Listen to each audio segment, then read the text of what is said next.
Welcome to the Essential Sam Harris. This is Making Sense of Meditation and Eastern Spirituality. The goal of this series is to organize, compile, and juxtapose conversations hosted by Sam Harris into specific areas of interest.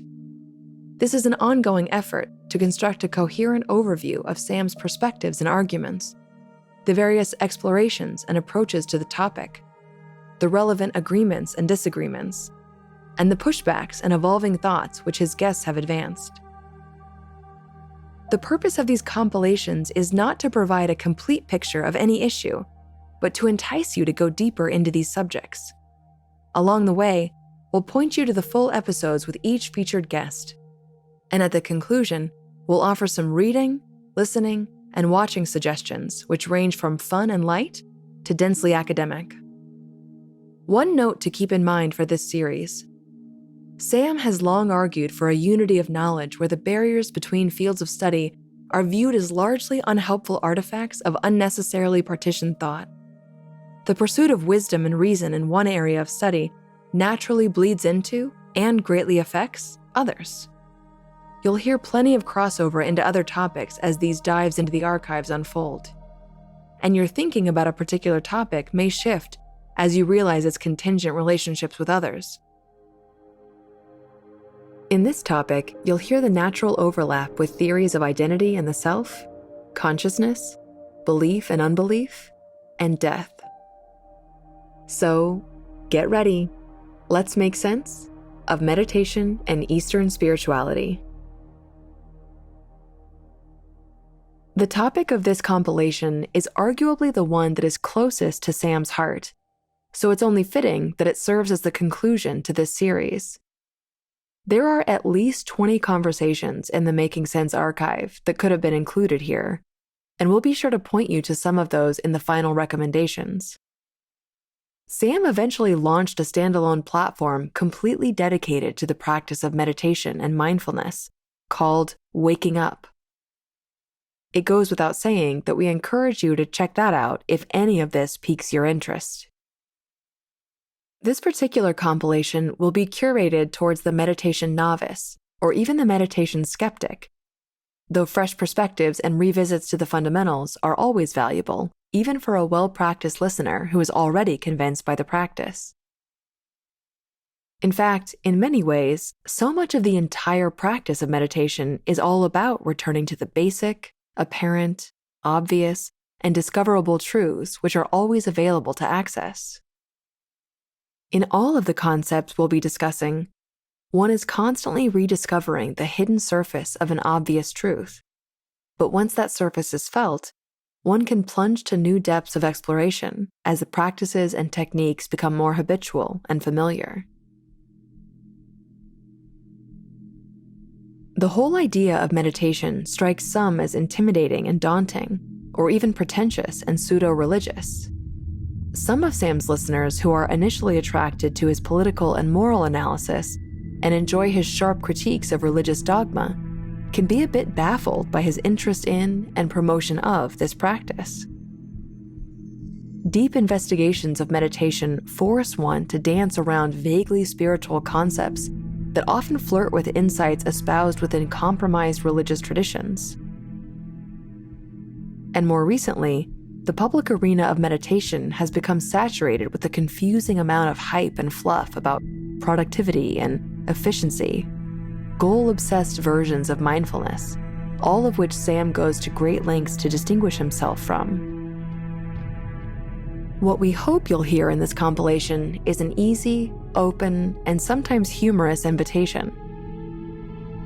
We hope to provide an admittedly overly simplified presentation of the concepts and techniques that Sam insists carry with them profound insights and opportunities to pay closer attention to the experience of experience itself. Sam's book, Waking Up, is his most relevant outline of an atheistic approach to the mystery of the mind and the secular foundations for a meditative practice. Our compilation on consciousness is the most natural companion to this episode. In that compilation, you'll hear Sam insist that the one thing that you certainly have is your mind. So why not get to know it? And better yet, why not learn some techniques to understand and train it? As it was put by one teacher whom Sam admires, and whom you'll get to know in these conversations, you needn't have happened, but you did happen. You occurred. So the first motive for looking at this is curiosity. And I say it's pretty chicken-hearted, pretty unenterprising, to live and die without ever looking to see who is doing that. What a challenge. What an opportunity. One important note up front. The common image of sitting with crossed legs and eyes closed while focusing on the breath, that's just one particular method of meditation, and it may not be the one that suits you best. There are thousands of ways to meditate that prescribe very different techniques, from walking with a certain intention, to sitting with open eyes, to focusing on a specific object in vision, hearing, or sensation, or even focusing on an idea, to chanting, to dancing, to committing to silent observation of the mind for days, weeks, or years. So, with the caveat that any summary of meditation would be inadequate, we'll introduce two popular approaches which attempt to usher you to the same place by taking divergent routes. One path is called Dzogchen, and the other is called Vipassana.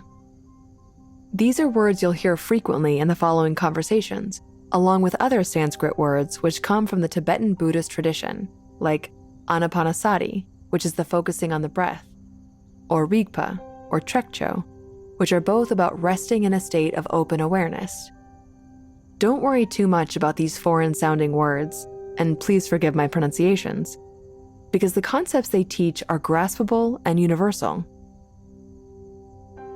But somewhat unfortunately, many of the concepts in meditation are ineffable.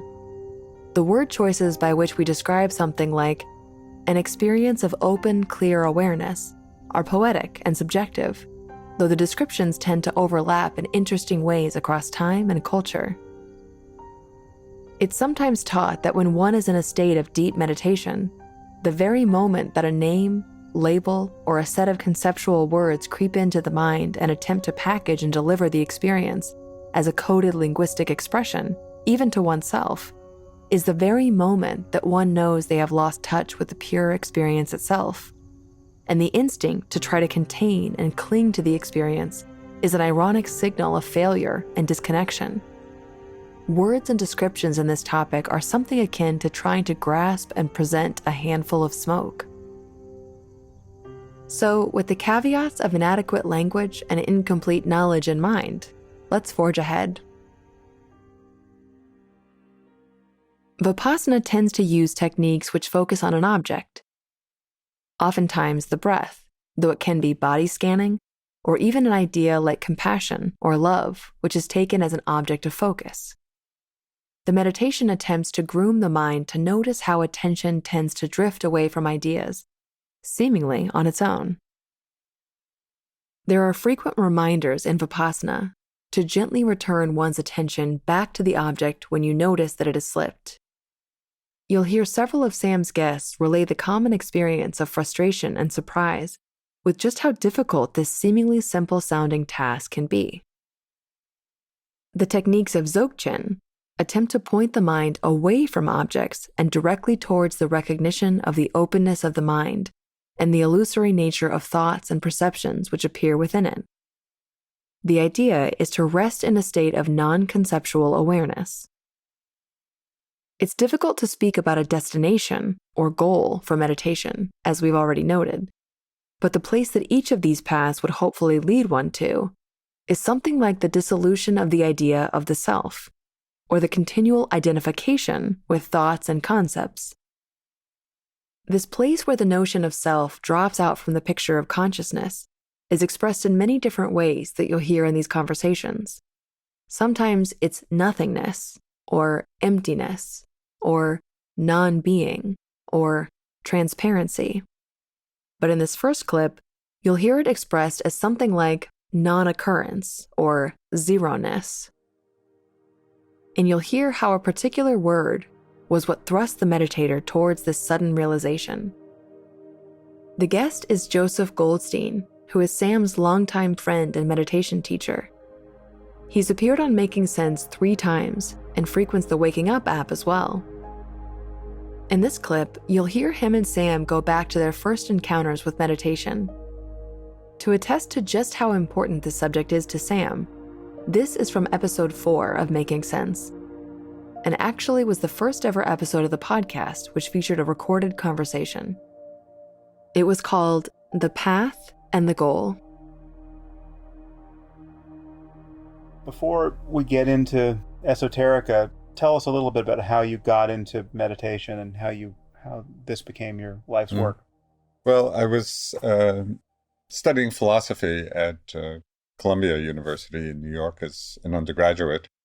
And by the time my senior year came around, I was really anxious just to get out and see the world. And this was in 1965, and it was just soon after the Peace Corps was established. And so that seemed to me a really good vehicle for getting out and seeing new parts of the world. So I applied to the Peace Corps, and I actually applied to go to East Africa, but as fate or karma or accident or whatever the conditions may be, happened, they sent me to Thailand, which turned out to be a very fortunate happening. Because while I was in Thailand, I had my first contact really with Buddhism and Buddhist teachings and meditation. Soon after I started teaching in Bangkok, I was teaching English. I started going to discussion group at the Marble Temple, which is quite a famous temple in Bangkok. There were some Western monks who were leading the discussion, kind of introducing Westerners, to some of the Buddhist ideas and concepts. Of course, having just graduated college in philosophy, I went there full of my own ideas about things, and I would be asking so many questions in the group that people would stop coming. It was like, I think we've all been in groups like that. Right. And we've probably both been that person. You were the insufferable blowhard. Exactly. Yeah. So finally, this one monk says, Joseph, I think you ought to meditate. I didn't know anything about it. I didn't know anybody who meditated. I was 21, 22 years old in the Far East. It was all extremely exotic to me. And it just seemed like a really interesting thing to do. So he gave me some initial instruction, and I also began a little reading. There's one classic book called The Heart of Buddhist Meditation, which laid out the basic methodology. And so I gathered kind of all the sitting paraphernalia, cushions and this and that, to sit. And the very first time I set my alarm clock for 5 minutes, because I didn't want to oversit. But something quite amazing happened in that first 5 minutes. It really changed the whole course of my life. So the first time you sat, you actually connected with the practice and realized it was something worth looking into. Well, what I realized, it wasn't that I had any great enlightenment experience, but what I realized was that there was a way to look into the mind as well as looking out through it. And my whole life, I had just been looking out of my mind rather than looking into it. So it was like a turning in place. Yeah. And that was so extraordinary to me. I got so excited. I started inviting my friends over to watch me meditate. Right. Which, arguably the most narcissistic thing you could possibly do. It was, more charitably, it was naive. It really came out of this tremendous enthusiasm for, what I felt I was discovering. Right. Obviously, they didn't come back very, very often. It made for a poor viewing experience. Very poor. But that was the beginning, and then, over the course of my time in the Peace Corps, I just, I extended time past 5 minutes a little bit, but still. So how long did it take for you to actually go on intensive retreat? Oh, at the end of my Peace Corps stay, I had an experience. Somebody was reading from a Tibetan text. A friend was reading. So at this point, you had been meditating for what, a year, or Yeah, maybe, yeah, but very but just intermittently. just an hour a day or something? Probably not even, Right. but I was dabbling. Yeah. I was just dabbling in it and reading and going to some classes, Mm-hmm. trying to find out more about it. But just at the end of my Peace Corps stay, before I left for home, I had a really transformative experience listening to somebody read from a Tibetan text. Mm-hmm.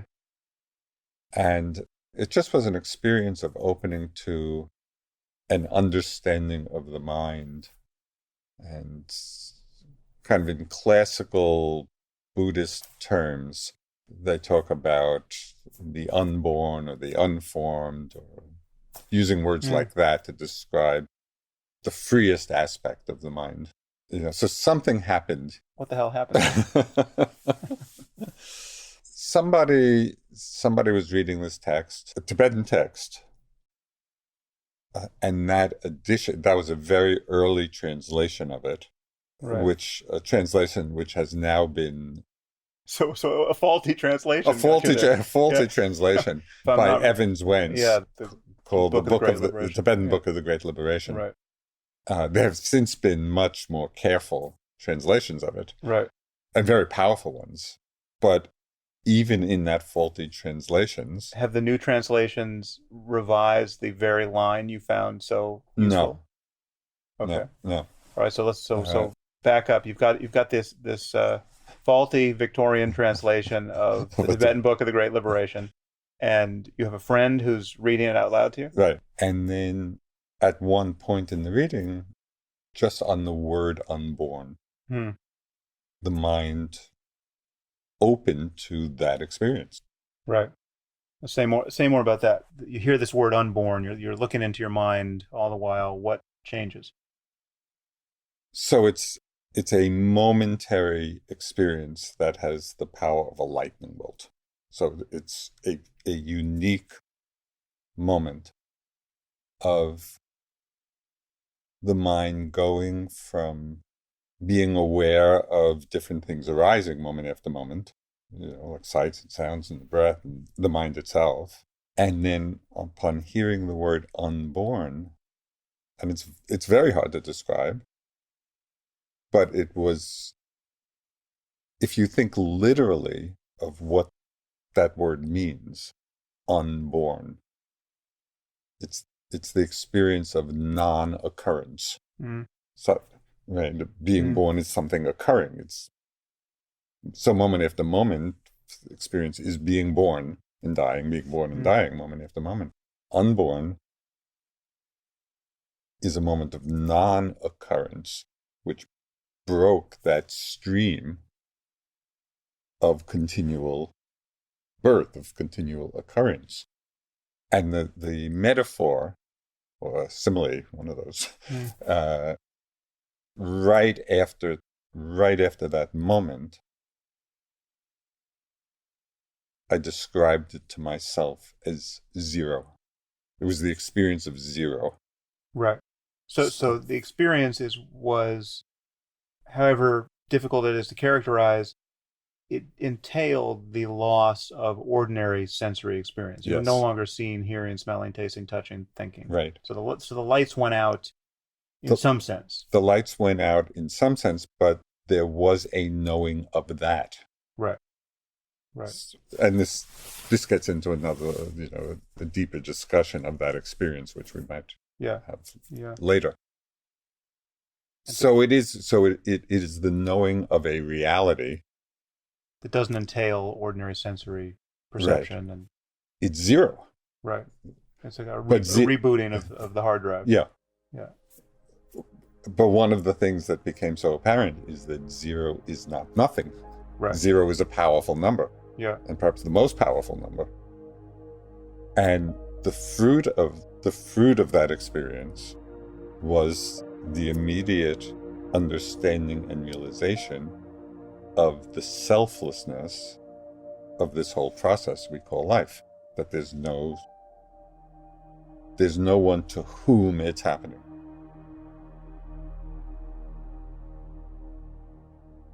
Goldstein's later appearances on Making Sense in episodes 15 and 63 get further into the minutiae of meditation and also respond to some audience questions, including some relevant ones on the moral, or immoral as it were, behavior of some meditation practitioners.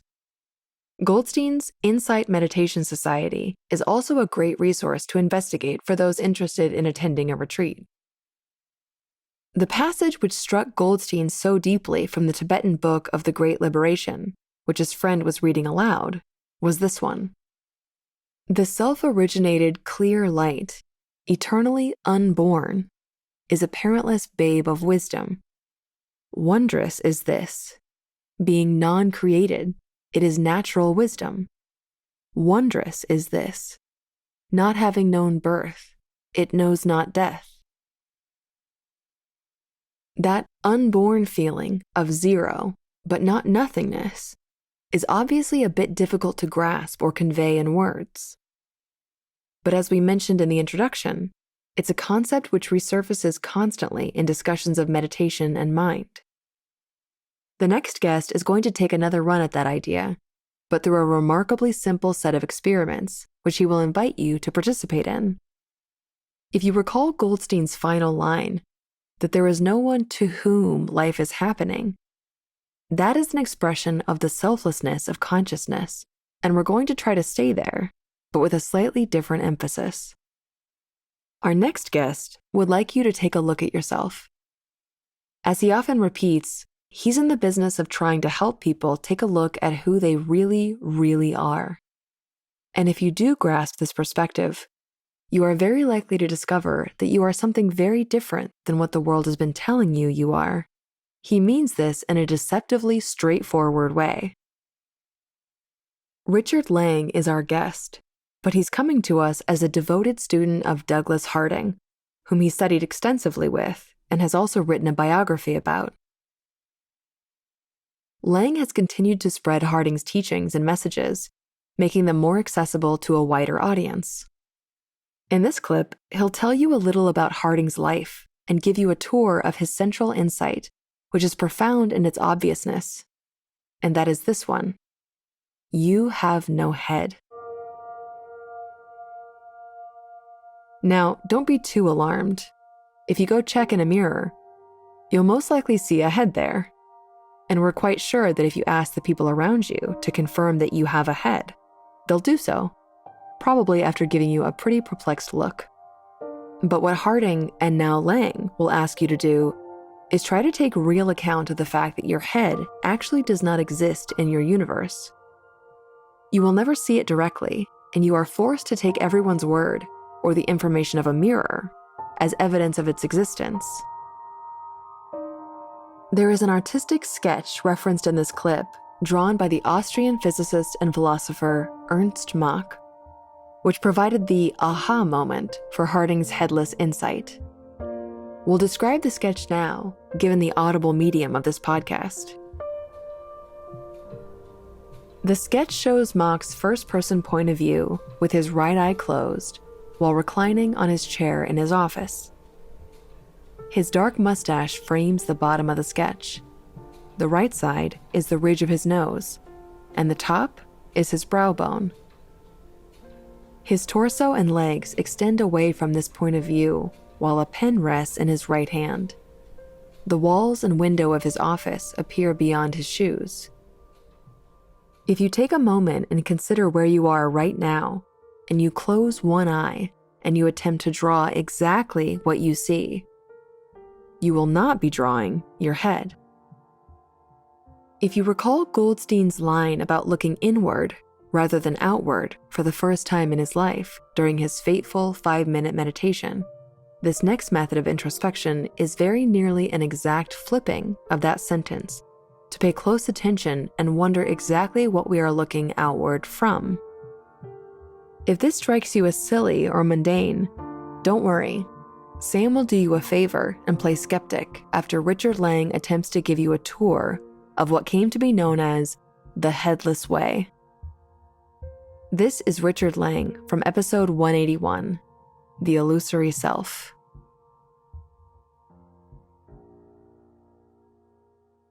What's so interesting about Douglas is that he came up with truly novel practices and analogies and framings and ways of looking into awareness. It's his own methodology, which really is very effective for so many people. But before we get there, let's just talk about Douglas, the man, for a moment. You've published essentially a graphic biography, The Man with No Head. So maybe you can just give us a brief tour of Douglas's spiritual biography. Yes. Well, he grew up in a exclusive Plymouth Brethren, which was a very strict Christian group.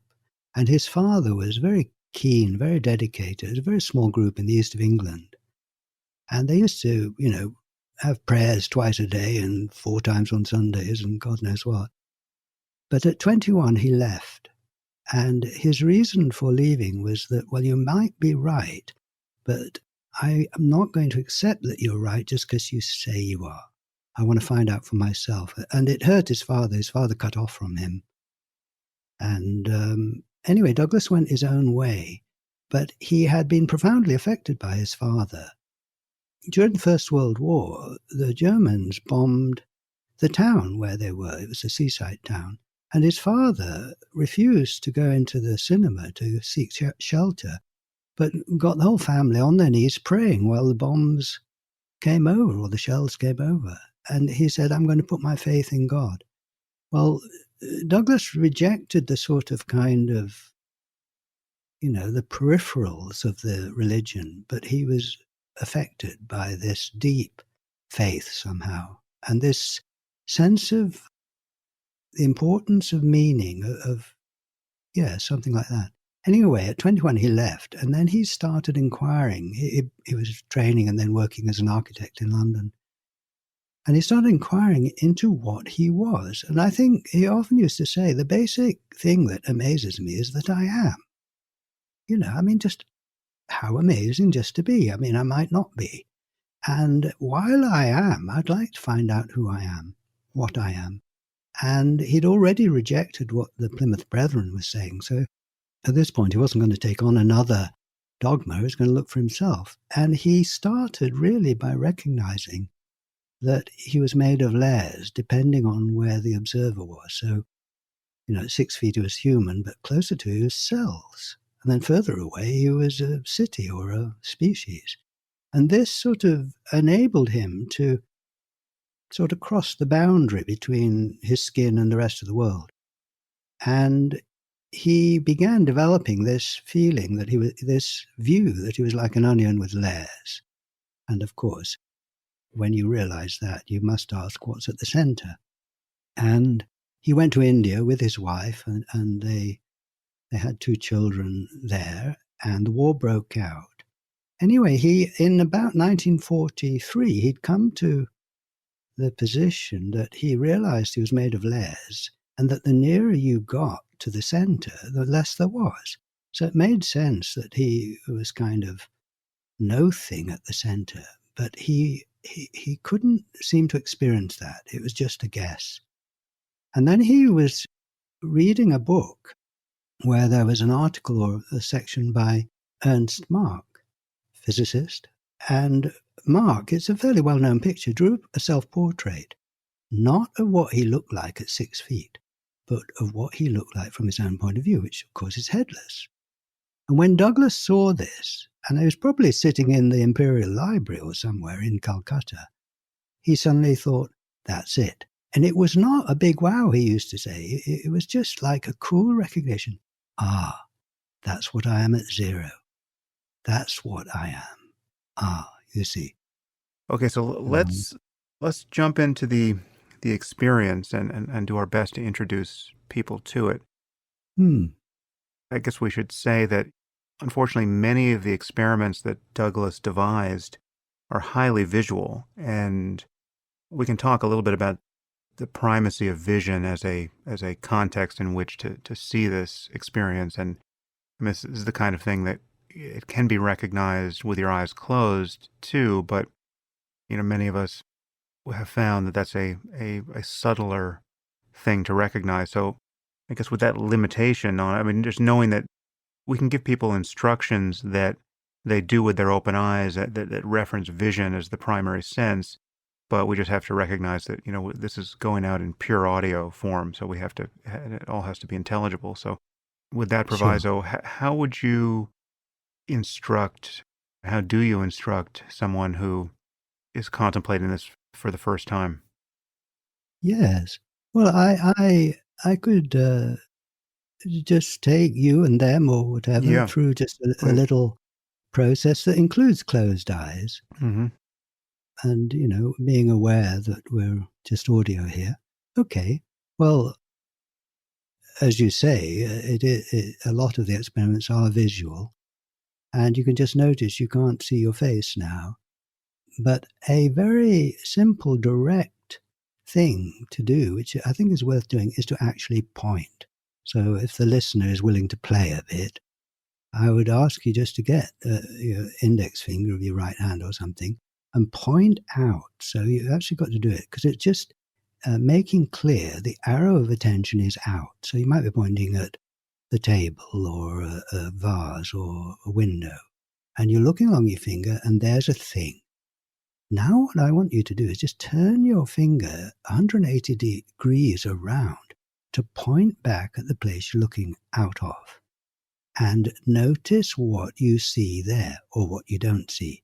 Because I don't see anything right now. I don't see my face, don't see my eyes, don't see any shape or movement or anything. So I would say I'm pointing at my no face, at this space here, this stillness, this silence even.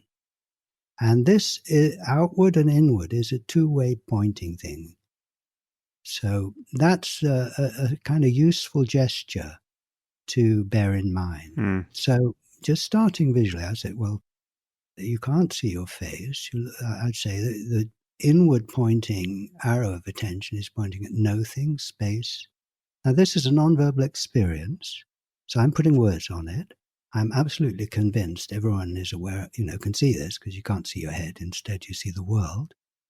But you may choose different words from me, so that we accept that. So I'd just like you first to notice several things about the view out from this space. That it's a sort of oval view, the field of view, and it fades out all the way around. So whatever you're looking at is most in focus. And then when you get to the edge, as it were, it fades out, and then you can see nothing around it. And I take that seriously. It's sort of hanging in nowhere. The view, there's nothing above it, nothing below it, nothing this side of it. It's just hanging in space. And it's single. So if you look at any two objects, you say, well, that one's bigger than that. You can compare the size. It's relative. I say now, look at the whole view. How big is it? And there isn't a second one to compare it with. So I can't say how big it is. And so the two things to notice here, well, two or three. One, it's single, the view out. I might hear about your view, but I don't experience it. In my own experience, like you say in the app, as a matter of experience, there's just one view. It fades out into nothing. It's not inside anything. I can't say how big it is. Now, close your eyes. See? Now, so you've got a kind of darkness, which, again, is in your app. As you say, it's kind of lit up. It's not just nothing. There's something there. Let's call it darkness. It's not uniform darkness. Now, how big is that darkness? Well, there isn't a second one to compare it with. It's single, so I can't say. And is it inside anything?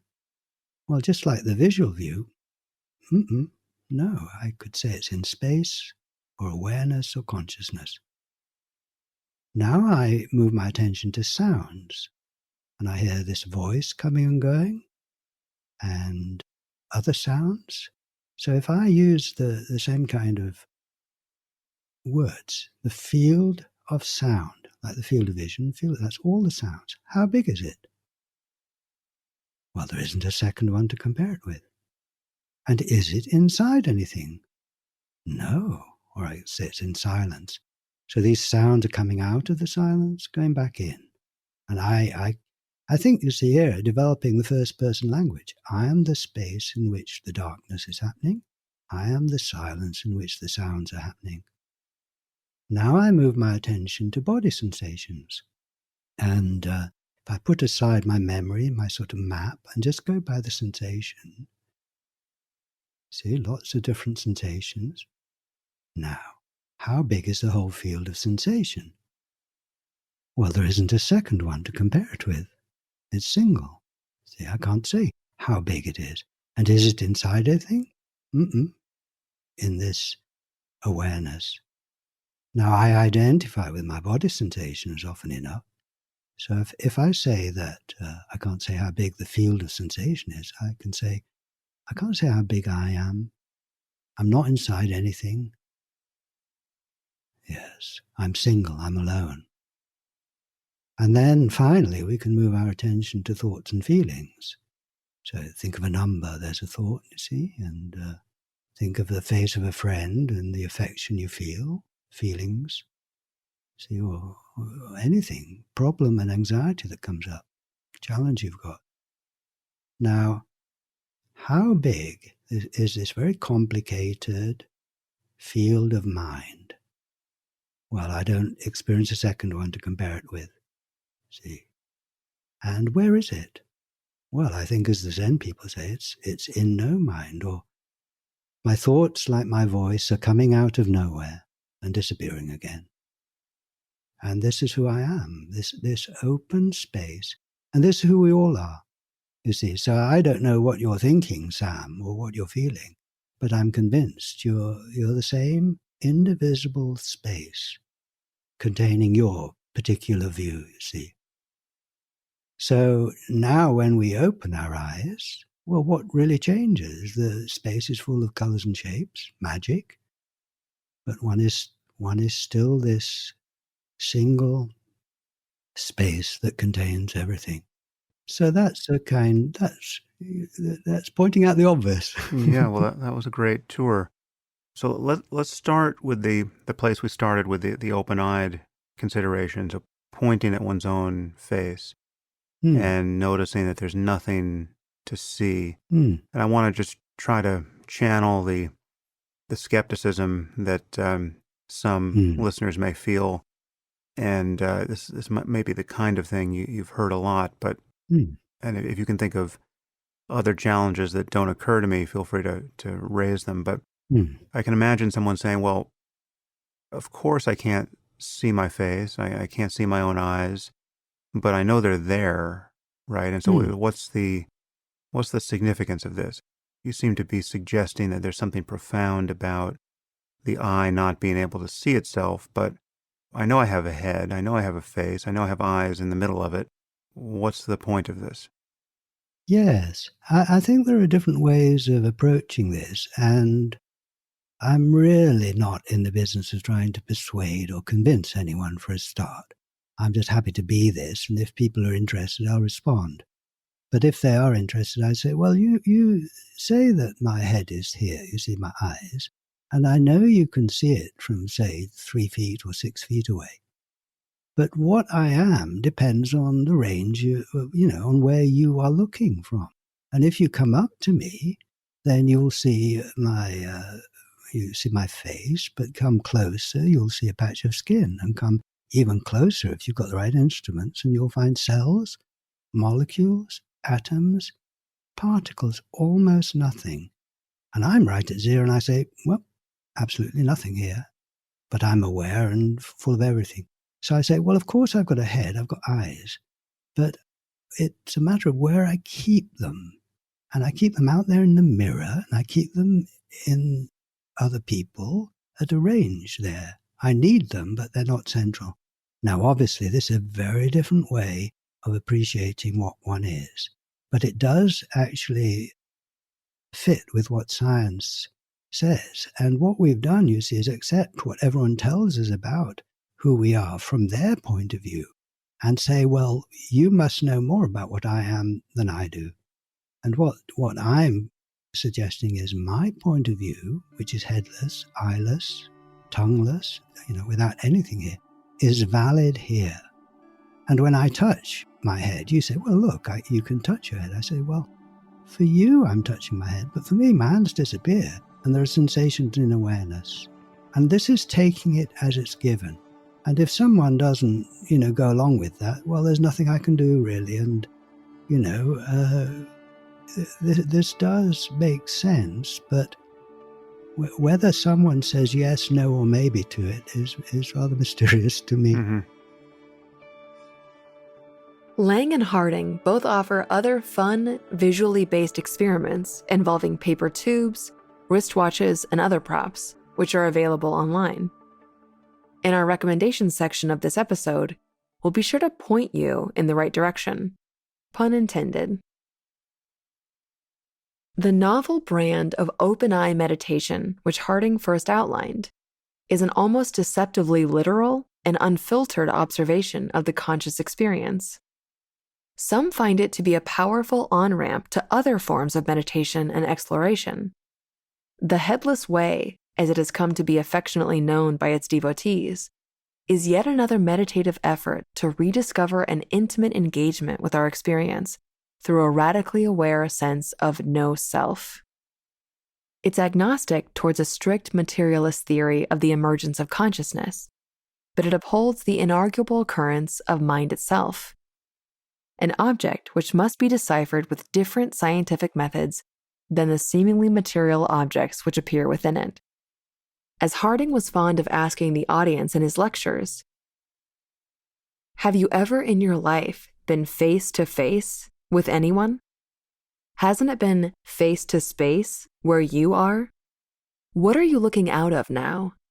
2 tiny apertures in a meatball? Or is it really, really open there? But now, we're going to listen in on a clip with someone who is quite interested in the mechanics of that meatball. Thomas Metzinger.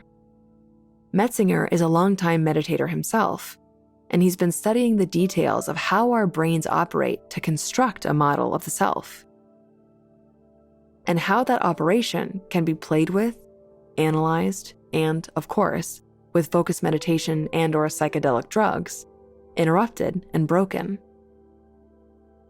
One oft-repeated experiment that you may have heard of is the rubber hand experiment. This was first devised and performed by Matthew Botvinnik in 1998. In it, the participant sits at a table with their arms resting in front of them. One of their arms is then hidden from their view behind a screen or a curtain, and a realistic-looking rubber arm and hand is laid next to them on the inside of the curtain, within their view. It extends toward their shoulder, appearing from their first-person point of view to be somewhere close to where their arm should be. As they watch the rubber hand, the researcher simultaneously strokes it and the participant's real hand with a paintbrush. After just a few minutes, the participant begins to feel as if the rubber hand was their own and has mapped a sort of self-ownership over the space it occupies and the sensations which correlate with activity in it. Then, the researcher calmly picks up a hammer and whacks the rubber hand, just to test how strong the startle response is. We fully recommend checking out some of the wildly amusing videos of this very YouTube-friendly science experiment. But Thomas Metzinger took the rubber hand experiment a step further by using virtual reality. He wanted to see if he could actually get participants to project their sense of self and all of its concomitant startle responses into avatars which were offset from their physical location by just a few apparent feet. This, amongst other experiments and philosophical inquiries, led him to formulate a theory of how our brains construct a model of self, which is intimately tied to a model of physical space. This is Thomas Metzinger from episode 96, The Science of Consciousness. We're going to jump into a moment where Sam is responding to an answer that Metzinger had just given regarding different conceptions of the dissolution of self. And keep an ear out for an analogous description of conscious experience, which coheres nicely with the headless insight that came to us from Harding and Lang. So Thomas, I want to backtrack to something you said before. You made a distinction between the cognitive self and other things you might mean by self. And so when I'm talking about the dissolution of the sense of self that comes with meditation or can come with meditation, you said that if that's just the self you mean, well, then of course you can experience selflessness, but it runs quite a bit deeper than that. What do you mean? How are you demarcating the cognitive self from other forms? Well, so I have this theory. It's called the self-model theory of subjectivity. There's a 700-page unreadable book called Being No One with MIT Press. It's not unreadable. If you are a student of philosophy, it's a wonderful book to read. And I Don't recommend lie it. to your listeners. Don't No, lie to your listeners. It's very thick, however. So what I'm saying is that you have no self, but that you have a self-model active in your brain, a naturally evolved representational structure, and that is transparent. Transparent means that you cannot experience it as a representation. That is, right now, as you are listening to me and to Sam, you are identifying yourself with the content of your own self-model, and you're completely glued into it as an organism. So what I've been interested in is this phenomenology of identification. How is the attachment created? The attachment to a thought, the attachment to an affective state, the attachment to a body. And in the last 30 years, I've treated this theory as a research program and filled in many different layers of the human self model in my research. Now, the last 4 papers I've written were on mind wandering and the cognitive self model. So the structure that I've developed a theory about what it actually means to fall into this illusion of being a mental agent, a thinker of thoughts. But before this, I've worked for many years on embodiment, and I've asked the question, which is maybe even more important, what is actually the most simple form of selfhood? I don't know if you've ever asked yourself this, Sam. What is the simplest form of having this selfie feeling? And I think if, say, you're sitting in meditation and you're in an emotionally neutral state, and there's complete quietness in your mind, there's this seeing out of emptiness, there's still this body sitting there. So I think there is an elementary sense of selfhood that we call spatial temporal self-location, and that we've tried to manipulate in virtual reality experiments and done a lot of empirical work on. So even with the completely quiet mind, there is still bodily self-identification, and there's a deep bodily sense of self. And the question is, what forms of meditation or what hallucinogens actually dissolve this bodily here and now? That's much more fundamental. Of course, the thinker of thoughts can go. If that is enough to say the self is dissolved, I think that's a pretty accessible thing that many people can have.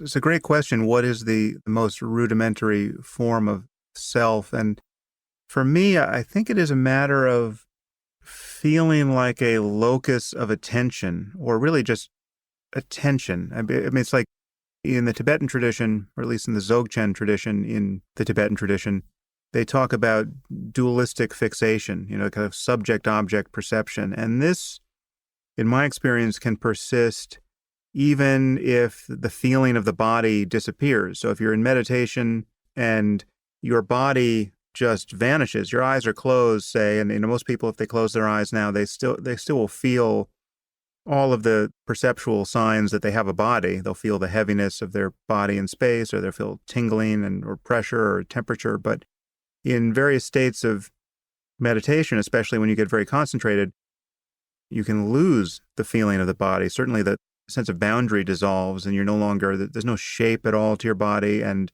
there's no pain or sensations. So one thing that supports the way you're going is very interesting research from dream research. There is a rare subcategory of dreams, bodiless dreams. And what we find is there are dreams where you just experience yourself as an extensionless point in space. But the interesting thing, just as you just said it, is the sense of self is stable and you can control your visual attention in the dream. So I think the most simple form of mental agency, way below symbolic thought, is actually this experience of controlling the focus of attention. That's a way of interaction. And in my last 4 papers, I've written a lot about this. And in meditation, I think if you take the standard Wendy Hasenkamp model of Vipassana meditation, you alternate between mental action and let it go. So you're mind wandering, phase 1. Phase 2, there's meta-awareness. You suddenly realize, oh, I've lost it again. Then you act. Then you control your attention and go back to your breath. But then you have to do 2 more things. One is you have to let go of the subtle negative feeling of disappointment with yourself. I'm never going to learn this. I probably have a genetic deficit or something like this. And the other thing you have to let go is the sense of effort that was involved in bringing your attention back to the breath. And if you then can rest for a certain while in a non-fragmented state, in an effortless form of mindfulness, then you have no sense of self, and you will be disrupted out of this by the next mind-wandering phase. This cycle is the usual cycle for the Vipassana meditator. And the interesting thing is that you do just what you say. There is a sense of self. The biggest problem in meditation is the meditator, as everybody knows. The person that has sat down, wants a reward, has read interesting books by Sam Harris, and now there's this goal state, and now is trying to coax or manipulate him or herself into something that is rewarding. And that's a form of suffering, and it's effortful. And I think you are actually very right. The most subtle form of selfhood on the non-bodily level is at what I call attentional agency in my writings. The little experience of agency that is created when controlling your attention, and of course in meditation that eventually has to go. It has to go. It strikes me that identification with anything from the point of view of attention is fairly paradoxical. It's like, how is it that we come to feel identical to a thought that has arisen? And, we haven't seen it arise. I mean, let's say you don't know how to meditate. The default experience is to feel identical to the next, what is in fact an object in consciousness. It is something that is being known from outside itself. Otherwise, you couldn't know it. Your consciousness or your attention couldn't be aware of it. First it wasn't there and now it's there, whether it's an image or a piece of language in the mind. I mean, you say something, let's say I say something that you don't agree with, and the voice in your head says, oh, that's not right, or no, he's made a mistake there, and that feels like you, and yet it is just an appearance in consciousness. How do you think about identification? Well, it is a horrible source of fragmentation. I don't know if you've noticed this. There is this, if you let it be, there's this holistic quality of the wholeness of the moment. And the moment this identification is there, there's this fragmentation of the space of consciousness in it. It starts to, break apart into different elements. So I have a theory about it. It's called the cognitive affordance theory. So there's a neuroscientist in the US is called Paul Chizek, and he has a wonderful theory saying that what the brain actually does is it navigates an affordance landscape. Now, affordances is an old Gibsonian theory from psychology, which says what you actually perceive is not the chair, but this is something I could sit on. And you don't perceive the glass of water, but this is something I could reach for. That is the actual content of the perception. And that there is a lot of neuroscientific data that actually supports that. Now, what I'm saying is that the mind-wandering network, which is becoming known in the brain right now, is actually, it's not entirely in overlap with the default mode network. I call it the DMN plus network, but we don't have to go into neuroscience here. So it actually sets up an internal affordance landscape. That is the biological function. So all these thoughts that you see arise in meditation are actually proto-selves or proto-thoughts that are calling out to you, think me, pursue me. I am the last of my kind. I will never come again if you don't think me, right? So the idea is that prefrontal cortex executive areas latch onto elements from the default mode network that continuously compete in you, and then you identify. To put it differently, to give you an image, I think when I'm sitting in meditation and one thought after another comes, it is like a long line of children queuing up, standing in front of you. And every child raises his arm and it wants to be seen. And it wants to be briefly being hugged, else they won't go away. They won't go away.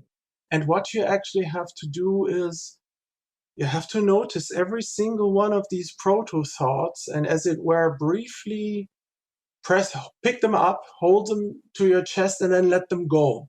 And then the next child stands in line. And if you do this for a certain while, just observing them without an observer, in a quality of choiceless awareness, let them come, don't suppress them, no effort, just see them. Then they also wither away. That's the classical wisdom. That is what human beings have discovered centuries ago. And if you do this for a certain while, after a couple of thousand children, there may be, a break in the line suddenly. So I think there is something like an affordance landscape in the brain. And these are affordances for inner action. It's not like the chair or the glass of water, but it's a cognitive or an affective state that says, feel me now, this memory, when she said to you, can we not just be friends? And then the next thought comes and says, think me, attach me. So there's this internal competition for attention. And if you can break that mode of latching onto, then you can break the identification. And you can see that what people call conscious thought actually is, at least I claim that, a subpersonal process. It is something like your breath or your heartbeat. It's a local process in the brain.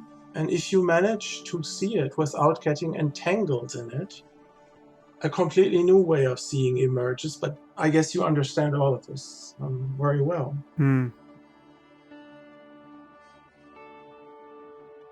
Metzinger expounds on some of the neuroscience research, like the affordance landscape, in academic papers which we'll suggest later.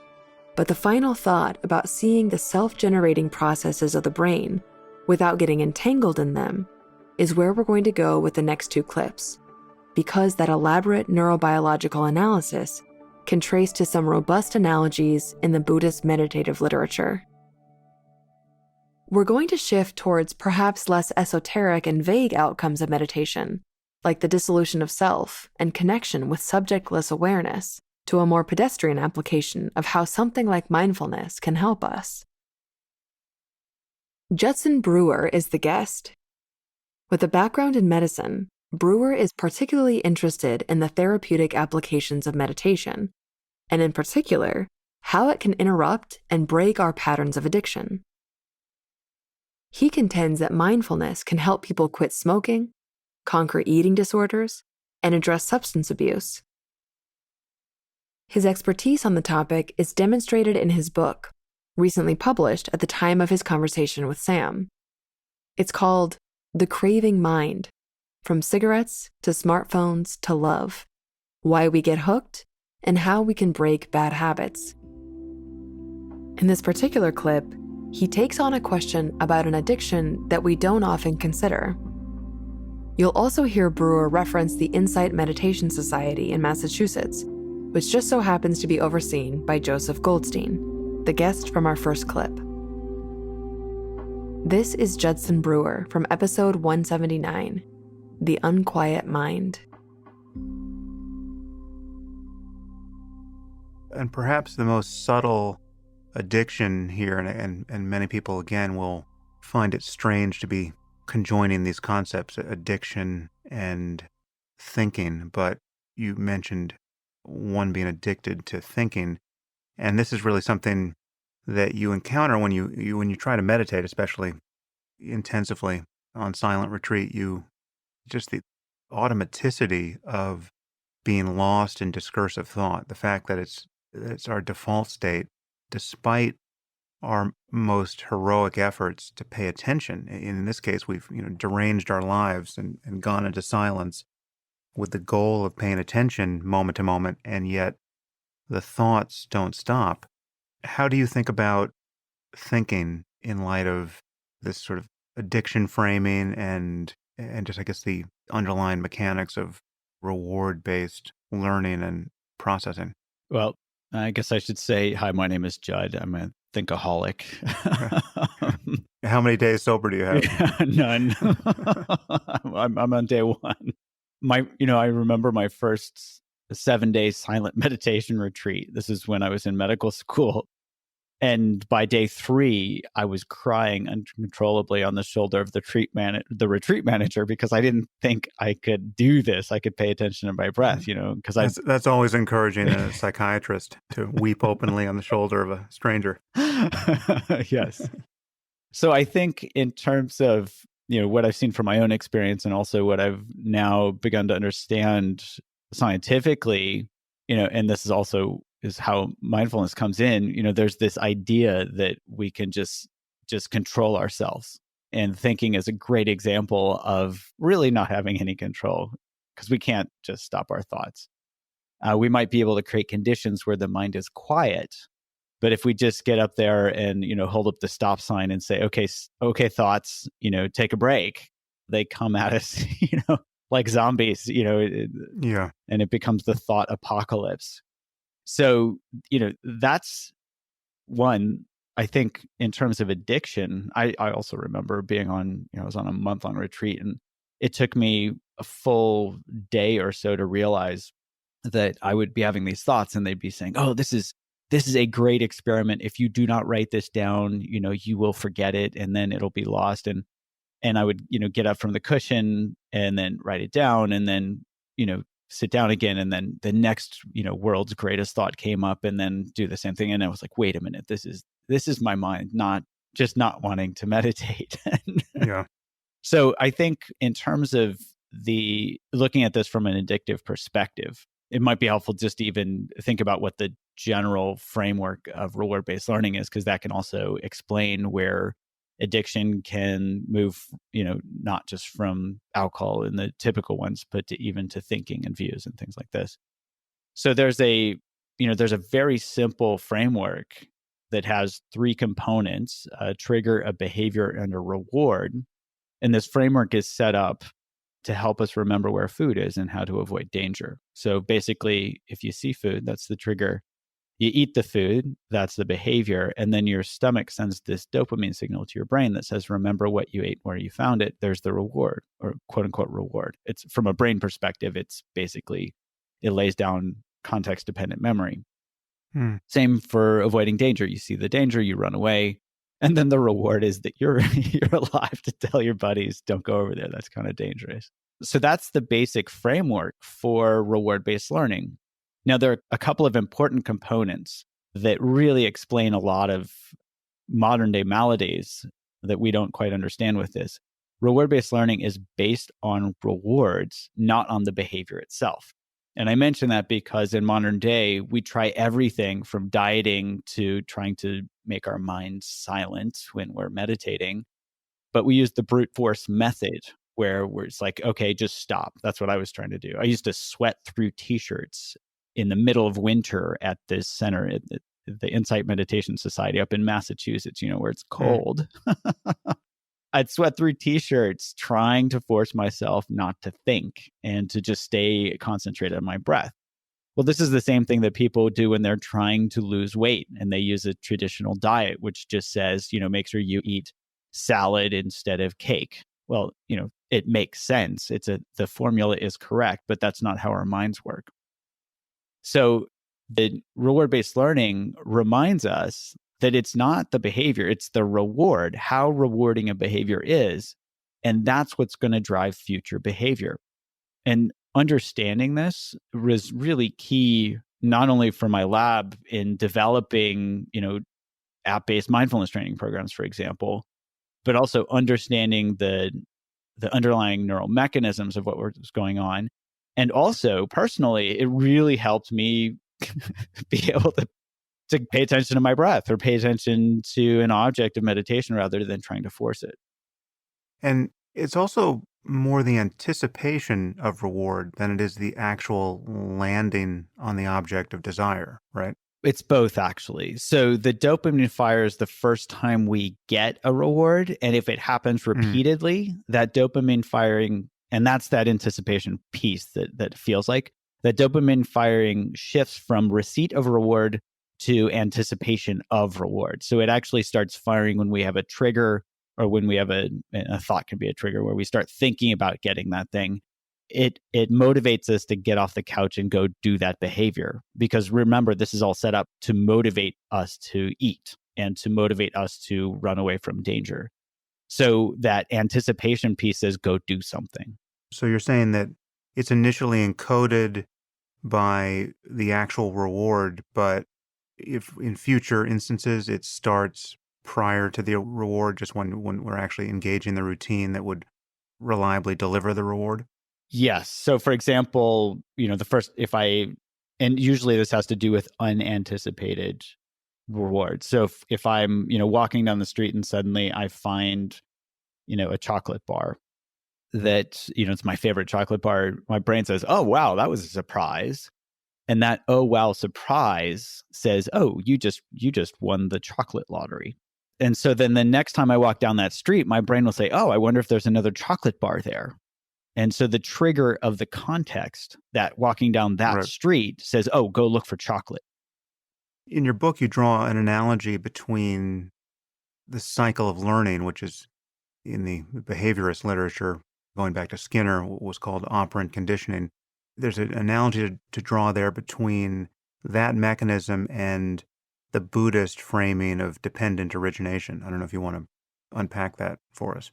Yeah, I'd be happy to. So dependent origination is reportedly what the Buddha was contemplating on the night of his enlightenment. Now that sounds kind of important. This is what the dude was contemplating, and then he became awakened, and he became enlightened. So I worked with a Pali scholar, Jake Davis, because as I was studying dependent origination personally, I was studying behavior change, professionally as an addiction psychiatrist, and was starting to see the importance of operant conditioning, which is basically that reward-based learning cycle that I talked about. And we looked at the parallels, and it was striking how similar these two frameworks were. There were slight differences in terminology in terms of, some language that the Buddhists were using and some language that the behaviorists were using. But basically, it was the same process. And what it suggested was that, the Buddha had basically discovered what we now think of in modern day as, reward-based learning before paper had even been invented. And this discovery in modern day science, just to put it in perspective, was so huge that Eric Kandel won the Nobel Prize in the year 2000, showing that this process is evolutionarily conserved all the way back to the sea slug. So a critically important concept, whether it was the Buddha becoming awakened or Eric Kandel getting his Nobel Prize, showing that this is a very, very fundamental learning process. So in the Buddhist framework, there's this capacity of the mind to notice the feeling valence of a stimulus. So you can notice whether something's pleasant or unpleasant, and craving follows from that.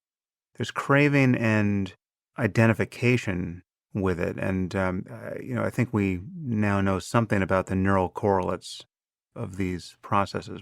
What does your work tell you about what the brain is doing when we're feeling desire for a stimulus, and that desire is made actionable because there's no distance between, attention and the desire itself? Yes. So why don't we start at the Vedana, the pleasant and unpleasant aspect? In Buddhist terms, Vedana, pleasant, unpleasant, or sometimes neutral.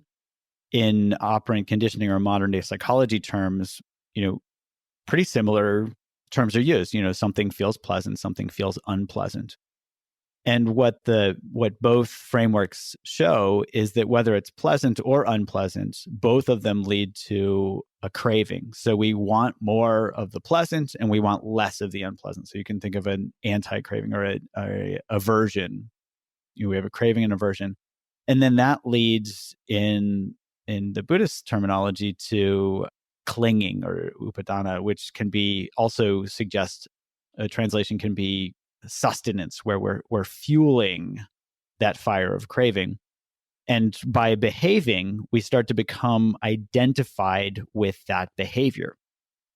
So if it's eating chocolate, I can start to become identified with eating certain types of chocolate, like dark chocolate versus milk chocolate. Or if I have a certain political propensity, I could start becoming identified with a certain type of view or set of views where, I am this versus not that. And the more we perform the behavior, whether it's eating chocolate or thinking, this is the right view, the more we become identified with that. Now, interestingly, in ancient Buddhist terms, they said that the cycle is perpetuated through ignorance. And then in modern day, I think of this as that cycle is perpetuated through, I use the term subjective bias. And so the term ignorance and subjective bias, I would suggest, are basically the same thing, meaning that we become biased based on our previous behavior. So we're not seeing the world clearly. We're seeing it through these lenses of our previous behavior. So if I see chocolate, I'm going to see it through the lenses of, I like or I don't like that type of chocolate based on my previous behavior. So the subjective bias, the Buddhists would suggest, is ignorance, because we're not actually seeing clearly. And I like the interpretation of the term vipassana, which literally means seeing clearly. It's as though we're taking off those subjective bias glasses. We're going to tiptoe gently through this part of the compilation, as some of this section treads closely to the outcome-driven obsessions of some kinds of mindfulness, which Sam is hesitant to recommend. In his exchange with Brewer, you heard a few references to behaviorism. This was a psychological perspective that was first outlined by B.F. Skinner in the 1930s and rode a popular academic wave to become the dominant perspective by the 1950s in psychology departments. Behaviorism places a significant emphasis on external stimuli and the environmental factors that influence behavior. It posits that behavior can be understood and predicted by examining the relationships between stimuli and responses. Behaviorists tended to focus on measurable and quantifiable aspects of behavior while disregarding subjective experiences, thoughts, and emotions which cannot be directly observed. This resulted in theories of reinforcement and punishment to understand and adjust human behavior. The tradition of behaviorism in psychology has largely been upended by a more sophisticated and holistic lens, usually referred to as cognitive science, which incorporates more recent advances in neurobiology, psychology, computer science, and linguistics, while making room for the integrity of the mind to train itself, absent external rewards and punishments, though the discovery of the brain's internal chemical reward center was what Brewer was looking to examine and steer through the techniques of mindfulness. You heard Sam and Brewer draw analogies to Buddhist concepts like Vedana and Upadana, which are useful to tease out for a moment to again underline the repeated meditative effort to dissolve the self. The Upadana idea is especially useful here, as it describes the mind's tendency to grasp and hold on to experiences, objects, or ideas. The Buddhist story goes on to suggest that the attachment or identification arises from the craving for desirable experiences, which is called tanha. And this craving is precisely what leads to suffering and the endless cycle of rebirth, which must be broken only by transcending this craving and thus attachment to self. That transcendence is called reaching the state of nirvana. If you're feeling a bit queasy about the religious terminology that's seeped into the conversation, don't worry. We have a clip coming up soon that hopefully helps quell your uneasiness. But the next clip stays on the subject of neurobiology and meditation. It features two researchers who try to take these subjective experiences and find measurable correlates in the brain. One might not be able to scan for nirvana in an MRI, but what would a brain look like that belonged to someone who was trying to achieve it? That is precisely the kind of thing that our next guest tried to find out. The clip is with Daniel Goleman and Richard Davidson, who are both experienced meditators themselves, but also hail from the world of rigorous academic research. They perform several experiments where they do things like put meditation masters in MRI machines and poke and prod at the brain to try to understand how their practices might actually alter brain physiology. When they spoke with Sam, they'd recently published a book entitled Altered Traits, which detailed many of those studies and their fascinating results, which revealed outcomes like greater activity in the left prefrontal cortex in experienced meditators, which is associated with positive emotions, and less activity in the right prefrontal cortex, which is associated with negative ones. They also found thicker prefrontal cortices in experienced meditators than non-meditators, as well as lower levels of the stress hormone cortisol.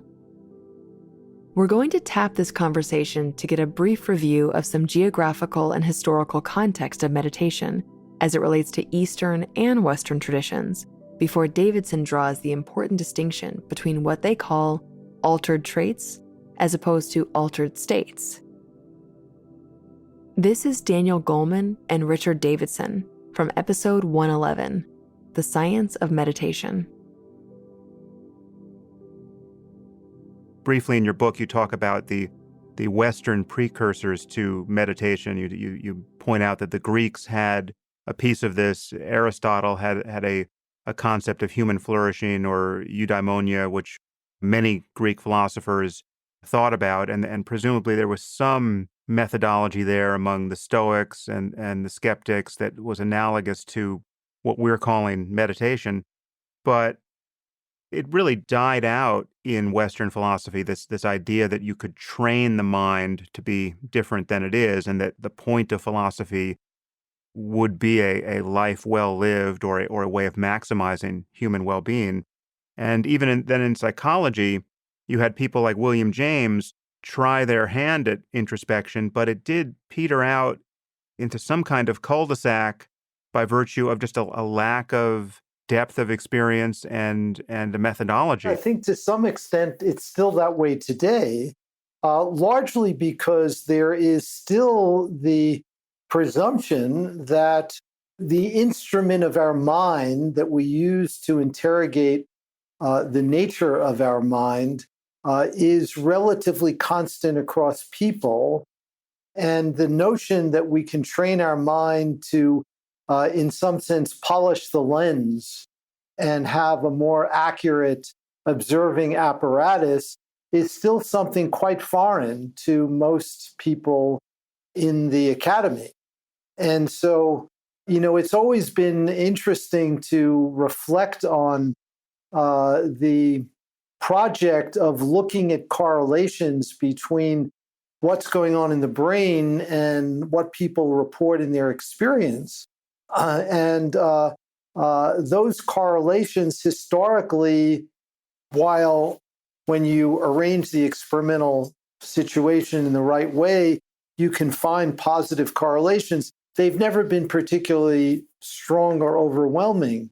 And there's never really been the questioning of the veridicality of the reports themselves and asking whether an individual who has trained his or her mind to clean lens, so to speak, might actually have better introspective access, more accurate introspective access, and therefore the correlation between the reports of experience and what's going on in the brain potentially might be higher. And of course, this is the project of neurophenomenology that Francisco Varela, the biologist who co-founded the Mind and Life Institute, was really pushing. But in his life, which ended prematurely because he died of liver cancer, he really never saw the fruition of that dream. And we still haven't. But I think that the framework is now in place to actually do this in a systematic way.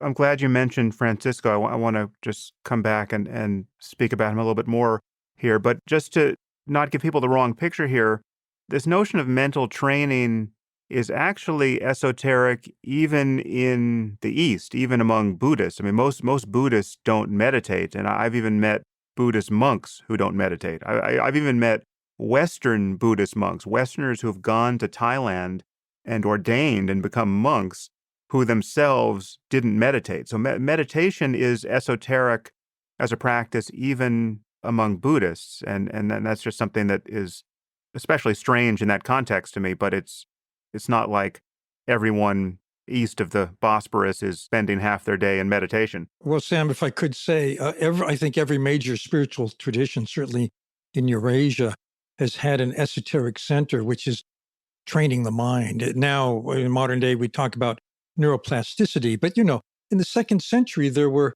Christian monks in the desert of Egypt who were meditating, essentially, and they're doing the same thing a yogi in India might be doing. And I think you're right that, being a full-time meditator, as occurs in some Asian cultures, but means you have to be a monk or a nun or a yogi. And even among monks and nuns, not everybody will do that. It takes a particular kind of dedication, and it's a narrow slice. Those are the people who go the deepest. Then there are the meditative traditions as they've been brought from Asia to the West, and a lot's been left behind, but it's accessible to a larger swath of people. And then there's the remove beyond that, where you've got, mindfulness. You have mindfulness of every kind in schools and businesses and so on. And that's a pretty thin experience, but it goes to scale. So I think that generally there's a trade-off between doing a little bit and lots of people doing it, or doing it very intensely and very deeply. And every, Sufis do a kind of meditation. Certainly there are Hindu meditations among yogis. There are the Christian tradition of meditation, by the way, was wiped out by the church as heresy. It's too bad because it ended that tradition in the West. But I think that what we were able to capture in looking at the meditative traditions that have had research done on them, it's interesting. It was mostly Buddhist. It's mindfulness, it's Zen and Vipassana, which is another Buddhist method, and then Dzogchen or Mahamudra, which is done by Tibetan yogis. And that's the bulk of the research so far. It's not an accident that you and Western science in general has focused the collaboration between third-person scientific methods and first-person contemplative methods along Buddhist lines, because there's so much in Buddhism that is just perfectly designed for export into a secular context. It's not to say that Buddhism doesn't have the literature on magic and iconography and rituals that seems as religious as anything else, but there's a central strand there that is empirical in a way that doesn't presuppose any religiosity or any doctrines that need to be accepted on faith. And it's much harder to say that of these other contemplative traditions. And on your point about the stamping out Christian esotericism as a heresy, the problem has always been that the moment Christians become too contemplative, people like Meister Eckhart, they begin to sound like Buddhists. It's not an accident that the fires of the Inquisition had more or less reached Eckhart's door. Richie, give us this basic distinction that you make early in the book, which carries throughout it, between altered states and altered traits. Well, altered states refer to the experiences that we have sitting on the cushion or sitting on a chair when we're meditating. And the importance of meditation lies not really in the transitory experiences that we have when we're meditating, but it is in the impact of these practices in every nook and cranny of our everyday life. And this is what we refer to as altered traits. Altered traits are enduring changes that are consequences of our practice that impact every aspect of our lives and can be discerned in specific kinds of measures that are taken when we are not explicitly meditating. And so while much of the early work, including the early work from my own lab, was focused on the changes during the meditation period itself, what really counts in terms of the impact of these practices are the enduring changes. And so one of the central questions that we ask in the book is, how do the more fleeting experiences that we have when we're practicing ultimately become more enduring changes that persist? And one of the key answers to that is practice. Practice really makes a difference. And there is no substitute for practice. This is a question that we get so often, particularly in America. How can we shorten the process? Are there strategies or technological aids that we can use to shorten the time? But I don't think this is fundamentally different than learning any other kind of skill. It takes time to become a chess master. It takes time to learn to play the violin. It takes time to learn to be a collegiate athlete. In the same way, practice is important here. You can sort of flip it and acknowledge that at every moment in your life, you are practicing something. You're using your attention in a certain way, and for the most part, if you're like most people, you're using it in ways that lead to predictable sorts of dissatisfaction. I mean, you're practicing a kind of meditation on all the things you want, all the things that make you anxious, and a kind of a perpetual distraction for which a method like mindfulness is put forward as an antidote. But as your mind is, your life becomes. And so you're ingraining various tendencies and habits and neurophysiological states moment by moment, every moment of your life. Before we get to our final clip in this entire series, we're going to return to the topic that we mentioned earlier, the religious metaphysical claims of Buddhism. The clip we're about to hear comes from a conversation that Sam had with Robert Wright from episode 102, which is entitled, Is Buddhism True? Wright had recently published a book entitled Why Buddhism is True, which has an admittedly provocative and bold title. In that book, Wright attempts to defend the claim using a similar method to the one you heard from Judson Brewer, by connecting concepts from Buddhist teachings to scientific ideas which ground themselves in evolutionary psychology. We're going to briefly tune in and observe how Sam's deep-seated contempt for religious institutions remains unwavering, even in light of his appreciation for meditation techniques which might stem from them. It's important to note that his endorsement of meditation doesn't extend to endorsing ungrounded religious philosophy, which can, and predictably does, lead to negative political and moral outcomes. I can imagine this title, Why Buddhism is True, gave you a little trepidation. Well, for more than one reason. I mean, first of all, it just sounds kind of unbearably overbearing or something. I mean, you know, it's not a humble title. There's that. There's like, who the hell are you to say that after, 2,500 years, you've come up with some fresh insight into the question of the foundation of Buddhism's truth. Secondly, what are you doing using a word like true when there are even parts of Buddhist philosophical tradition that cast doubt on whether that word has ultimate meaning? Third, what do you mean by Buddhism? There are lots of different, Buddhism, like all spiritual and, in a way, philosophical traditions, has evolved over time and developed these different branches. In some cases, the different branches have different ideas. So isn't it essentialist to act as if there's a single Buddhism? But honestly, I'm willing to stand by it. I just think that until the advent of modern evolutionary psychology and some findings from experimental psychology in general, it was not possible to nail some of this stuff down the way you can now. So it's just it's like for almost all of 2,500 years, it hasn't been possible to make the kind of argument I'm making. Yeah, well, there's one thing you bring that is pretty novel, maybe entirely novel. I don't know that I have encountered it anywhere, which is the piece that we'll talk about, the way in which evolutionary psychology really dovetails nicely with the truths as they can be gleaned from Buddhism, or specifically the practice of meditation. I guess the other caveat here is that you are not endorsing any form of Buddhism.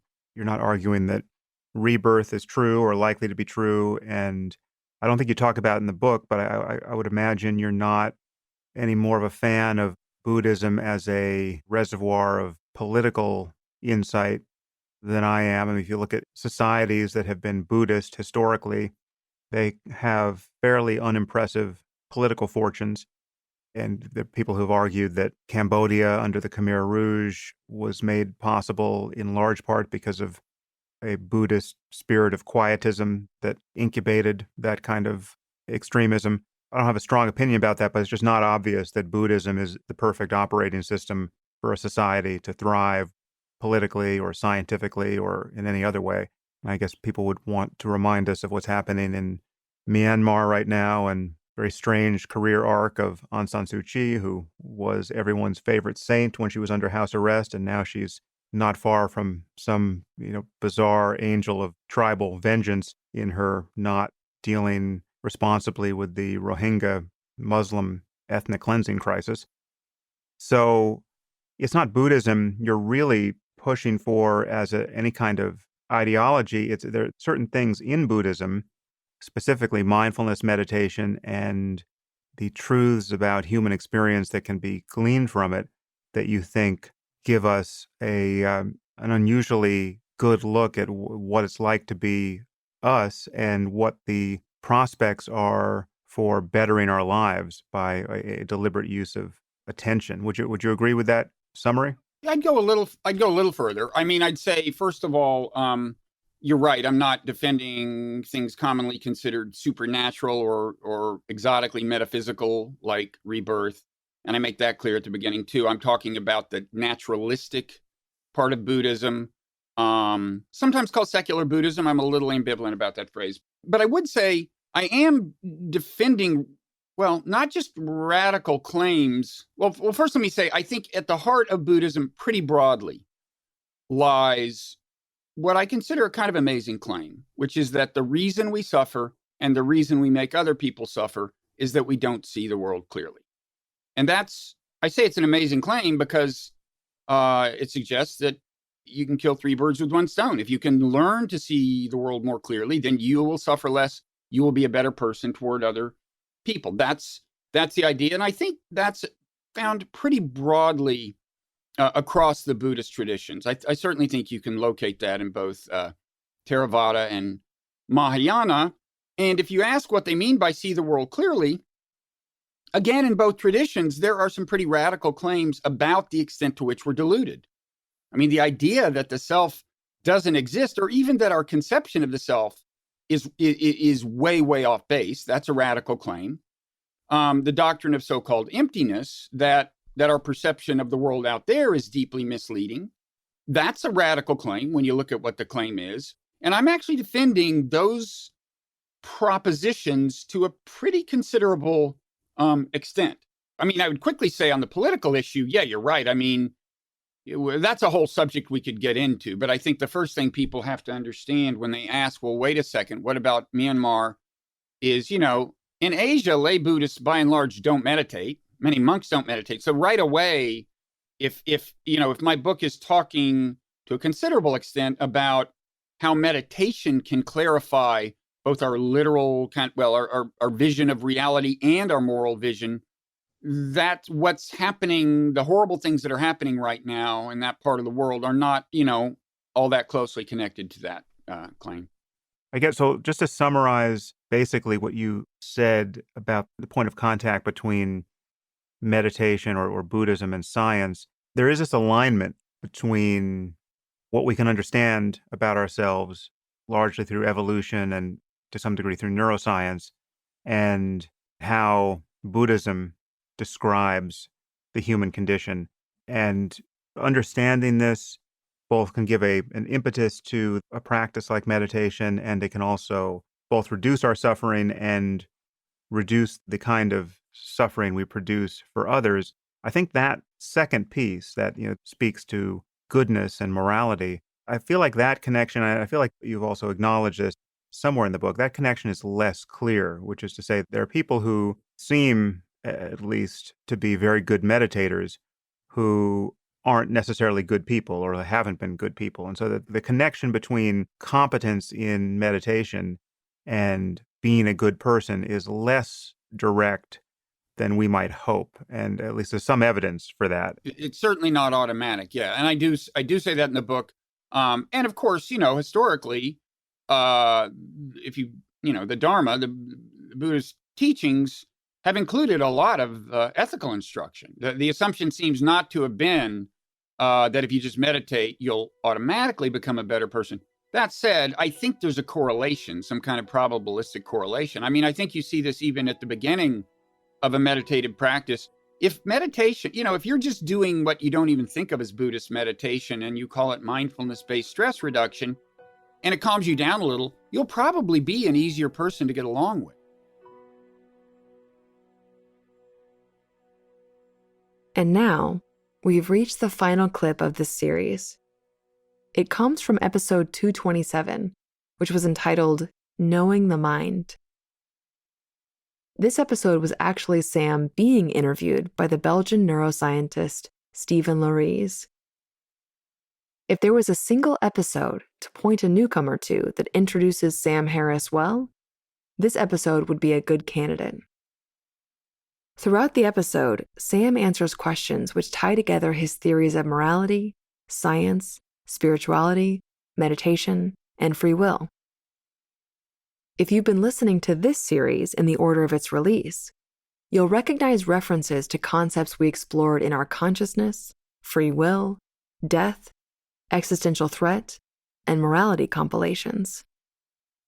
In the early part of their conversation, which is not included here, Sam relays how he first got into meditation in his 20s. He had dropped out of school before eventually returning to pursue his PhD in neuroscience, largely due to the very questions and insights he pondered while deep in meditation. He also speaks about his first encounters with suffering and death when his best friend died when he was 13 years of age, and the grief of his father's death just 4 years later, when Sam was only 17. We're going to jump into the moment where Sam answers a question about why he meditates, before we hear his response to a general question about how Sam coheres his views on meditation and spirituality with his dedication to a science-minded, atheistic approach to the deepest questions of reality and morality. This clip will serve as our finale, before we return with our recommendations and resources and a final thank you. Here is Sam being interviewed by Stephen Lauries from episode 227, Knowing the Mind. Can you say a little bit more why you continue to meditate and what are your current favorite exercises? Well, so the why, there are really two whys which can be more or less important for people. I mean, the most common why, though, the why that is certainly advocated by the Buddhist tradition generally, isn't really intellectual curiosity. It's much more a matter of overcoming suffering. We all feel unhappy to one or another degree in our lives. It's not to say that happiness doesn't come, but it also goes. You just can't stay joyful all the time. And if you just wait long enough, you'll feel frustrated and annoyed and angry and sad and fearful. And just there's a lot of psychological pain that most of us experience fairly regularly. And meditation is offered as a method of having some fundamental insights into that process such that you don't keep suffering to the same degree and in all the ordinary ways. And it certainly holds out the promise that it might be possible, in some sense, not to suffer at all, to actually fully escape the logic by which you tend to make yourself miserable. And it has a lot to do with having insight into the nature of thought itself and breaking one's identification with thought. And so much of our psychological suffering is mediated by our thinking about the past and the future, and in failing to connect with the present because we're thinking so much and not noticing that we're lost in thought. So yeah, my motivation, while it was always somewhat intellectual as well, it certainly was primarily about living a better life in the sense of just not suffering unnecessarily. I mean, just actually being happier, recovering from the ordinary collisions in life that cause psychological pain, recovering more quickly. And I think that certainly is the most common motivation. And, for me, both of these motivations continue.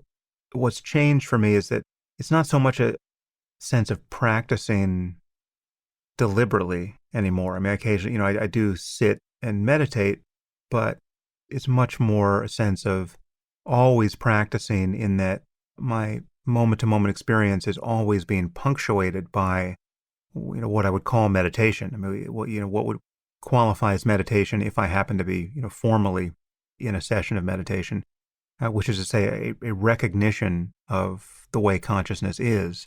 And it happens automatically. It doesn't happen all the time. It's, I spend an impressive amount of time still lost in thought. But when I'm not lost in thought, the thing that I become aware of is this non-duality of subject and object in consciousness. Figure and ground have flipped here a little bit, which is, in the beginning, I was trying to get to this experience, and meditation was a formal attempt to do that. Initially, it was haphazard, and then I was doing it more or less on demand.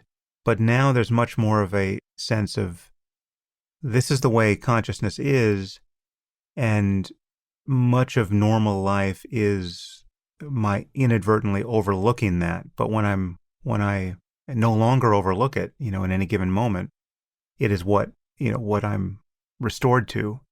It no longer feels like a practice of any kind. In fact, it's, when one is actually, really meditating, one isn't doing something. One is doing less than one normally does. It's simply the absence of distraction. Once you know what to pay attention to, it is simply the absence of being lost in thought for that moment. May I move to you as this scientist with huge faith in science and reading your moral landscape now, 10 years ago? One could be surprised how you now talk about meditation and spirituality. So how do you manage this very strong belief in science and here having the spiritual experience? Well, I have a very strong belief in the primacy of reason in terms of the method by which we form beliefs about the world. I mean, we're trying to, it seems to me, develop a map of reality. In all of our talking about it, thinking about it, exchanging ideas about it, performing experiments so as to refine our sense of what's going on. That whole project of empirical engagement with the world for the purpose of belief formation and, perhaps most important, for the purpose of falsifying propositions that in the end we'll no longer believe. All of that is trying to develop a better and better map of reality, whatever it is. And part of that mapping extends to the kinds of experiences that are possible. And for me, this is the most important part of the mapping.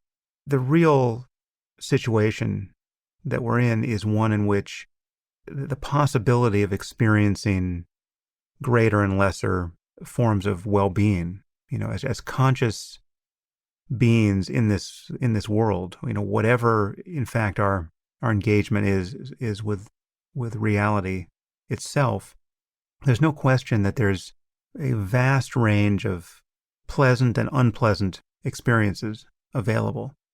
And there's also just no question that we want to move away from the worst possible states of misery and pain toward something far more pleasurable, beautiful, interesting, creative, etc. So what we have is a navigation problem. And I think science is a necessary part, in fact, probably the most important part of navigating this space intelligently and understanding just what is it that allows for the most number of people most often to avoid states of pointless unhappiness and to find better and better ways of living. And part of what makes life worth living is also satisfying intellectual curiosity, right? So there is this sort of the purely intellectual satisfaction of curiosity mode in which we do science. And, I wouldn't dispute that, but I do think that on some level, you can't totally step away from the utility of all of this. So I do think on some level, the well-being of humanity and beyond, the well-being of any conscious creature is the most important thing, right? It's more important than anything else we're up to. And anything else we are up to that seems important when translated into the currency of well-being, which in the end is a spiritual concern. Spiritual may need to be in scare quotes, given all that people associate with the term, but I think a concern for the well-being of conscious creatures is at bottom it's where ethics and spirituality truly rest. And it does subsume any scientific project in the end for me. It really is the point of being in this place.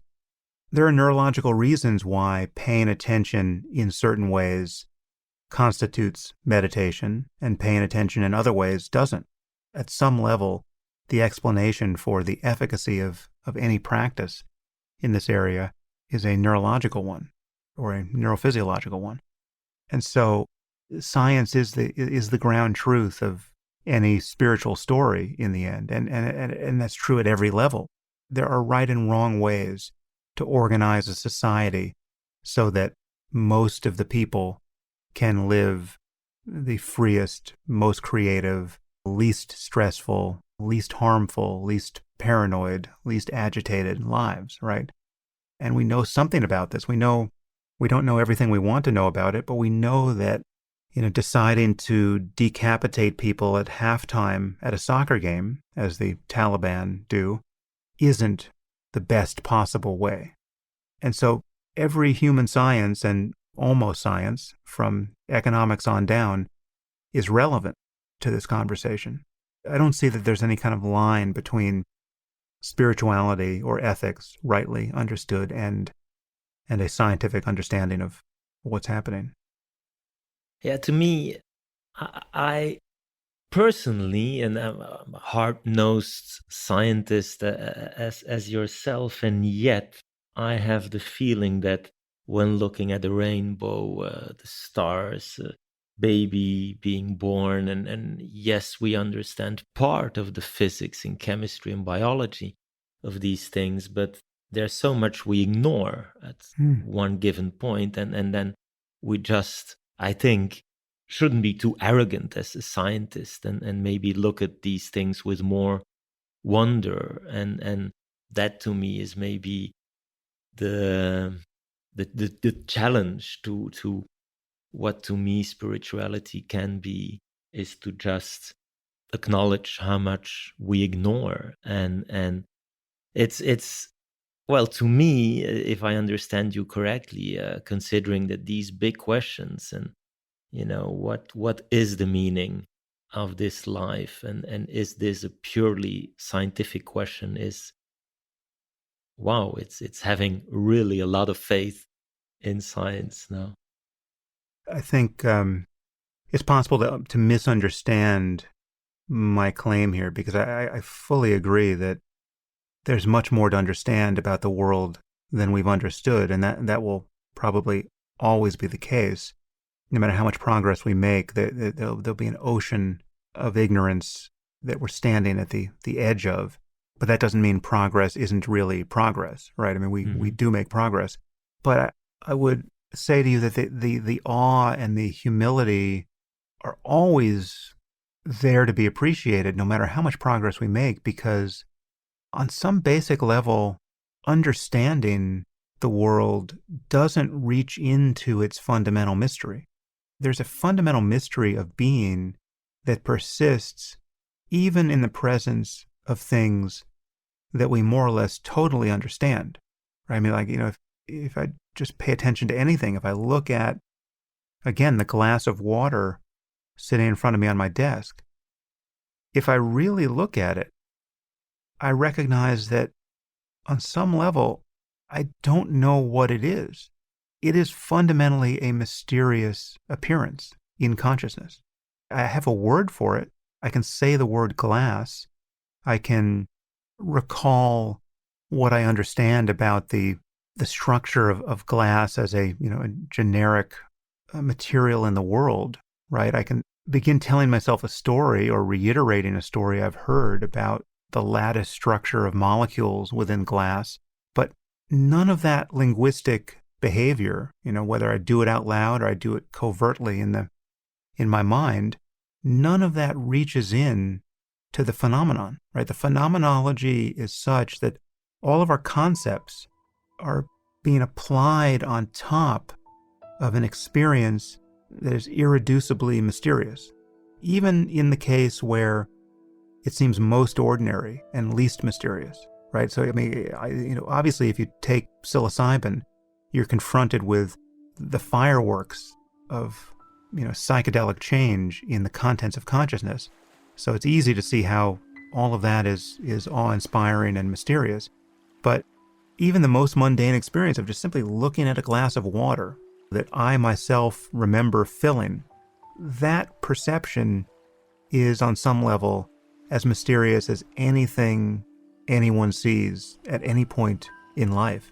Looking up at the Milky Way, or if you actually connect with consciousness as it is in an ordinary moment, it is as mysterious as anything ever is.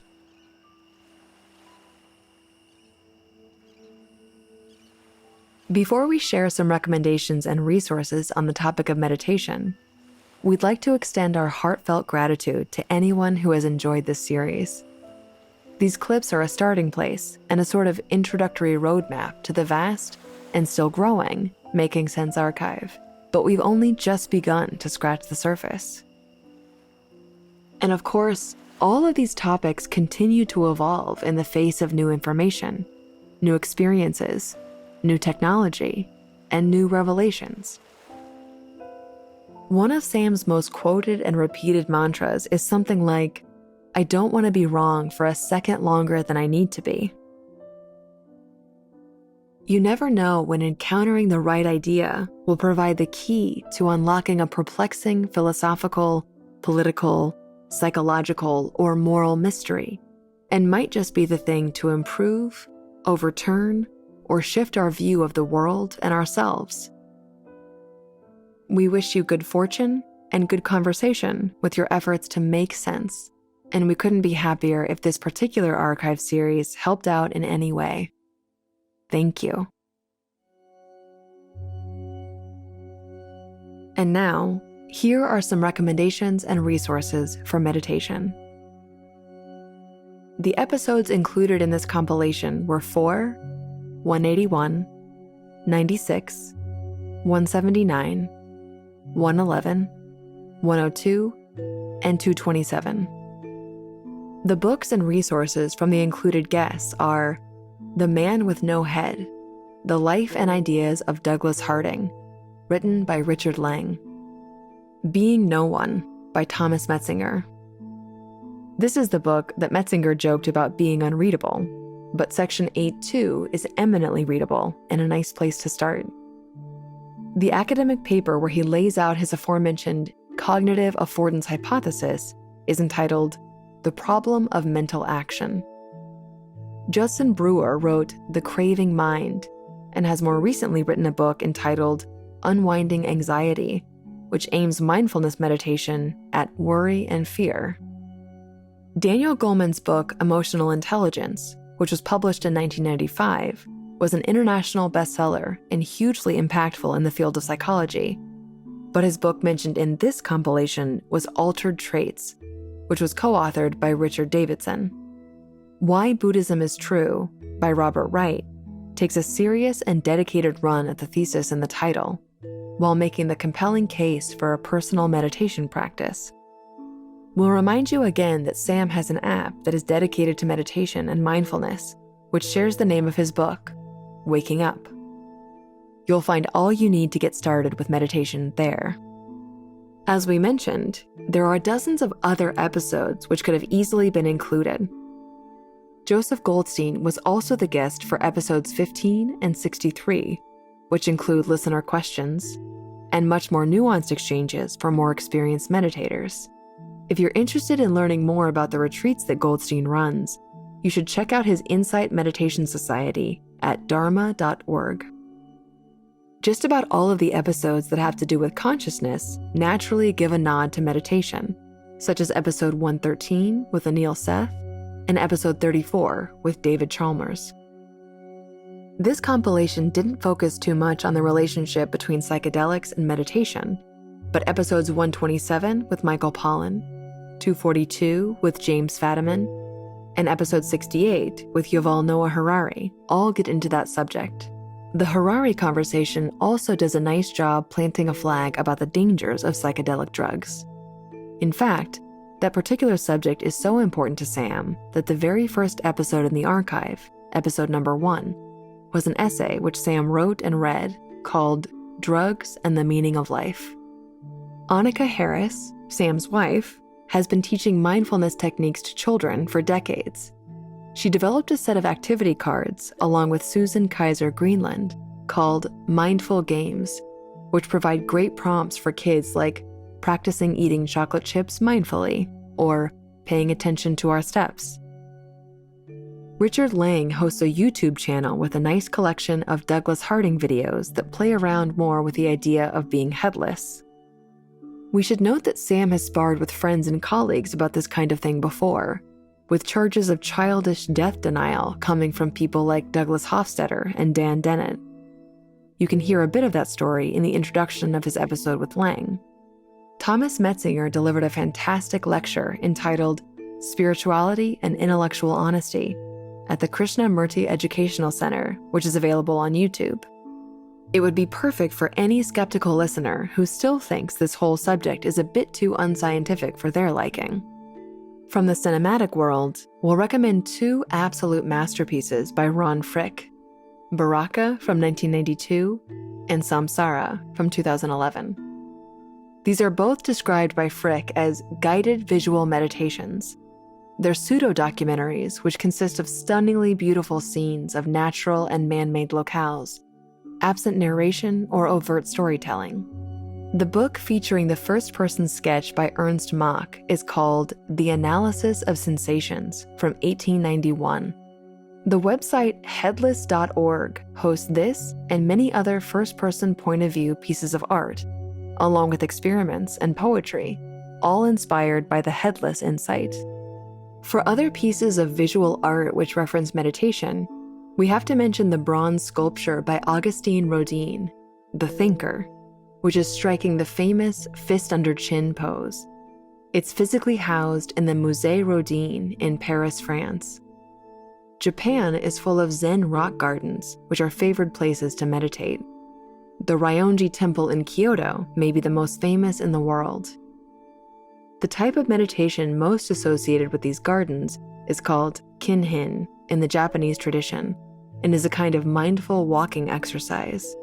There are, of course, plenty of interesting places to visit which are relevant to some of the practices that you heard here, such as Borobudur in Java, Indonesia, which was designed in such a way as to emulate a mandala and encourage circumambulation and ascension through the levels of enlightenment. Or, if you're interested in following Sam's footsteps, there are many stupas in Nepal, from Kathmandu to Bhaktapur, where he once honed his meditation skills. From the world of narrative literature, we'll recommend Siddhartha by Hermann Hesse from 1922, which tells the story of a young man on a spiritual quest for enlightenment, as well as Island by Aldous Huxley from 1962, which presents a utopian vision of a fictional island called Pala. There are endless recommendations for music which accompanies meditation, so we won't even dare tread there. But there are some fantastic books from the intellectual and philosophical space which ask why music, such as the track that's playing right now, might be so powerful in putting humans in meditative and contemplative states. Musicophilia, Tales of Music and the Brain by the neurologist Oliver Sacks, is one that we like, as is Music and the Mind by Anthony Storr. With a final thank you and hope that you have been enlivened by the ideas in this series, I'll say for the final time, this episode was edited, compiled, and written by Jay Shapiro and read by me, Megan Phelps-Roper.